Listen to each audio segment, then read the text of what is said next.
Hello, my name is Larry Culliford. People say sometimes, how can I do that? What can I do to explore the spiritual realm, really, to make myself more aware of the spiritual dimension, to grow as a spiritual person, to grow more mature, wiser, more caring?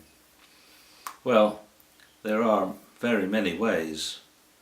The science tells us something. It tells us about our brain, we have two halves of our brains which work differently.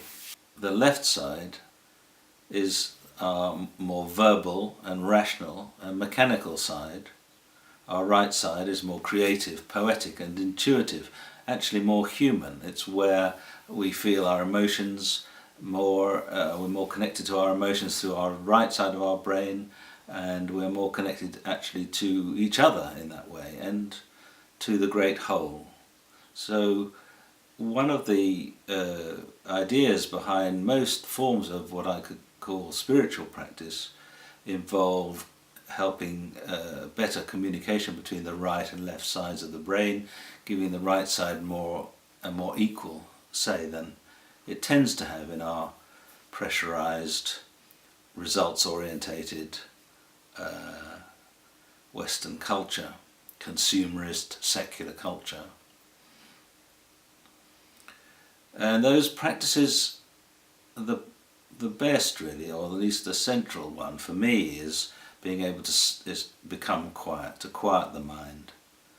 So this could be prayerful meditation or secular mindfulness practice, but some way of spending time quietly, usually alone and usually in silence, on a regular daily basis, if only for 2 or 3 minutes, is better than nothing. And this way the mind equilibrates, the right side gets its say. It doesn't say anything, it's silent, but it has an influence, you could say, and it's very important. And it's not recognized as important in our culture, and that should change. There are many ways, religious and non-religious, of exploring the spiritual dimension, of harmonizing right and left hemispheres of the brain, if you like.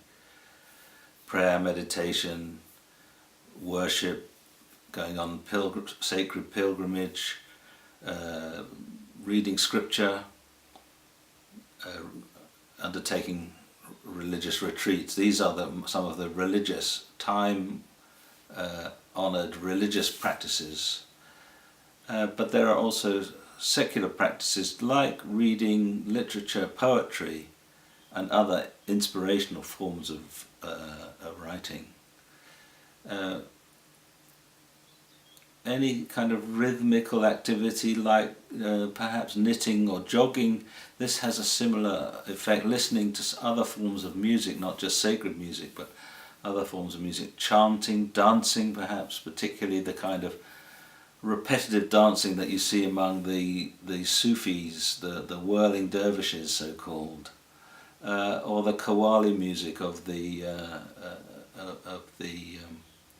also Sufi saints, and many others. Gardening, maintaining a garden, keeping close to nature, going for walks in the countryside, and engaging with nature in this deeply personal way, spiritual way, caring for nature.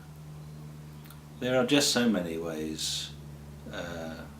Anything that I should mention also acts of kindness, acts of service, committing oneself in regular time as a volunteer or in some other way, in a neighbourly way.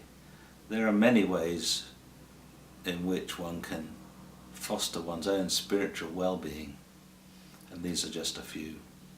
So I'd like to finish by recommending a couple of my books. My latest book,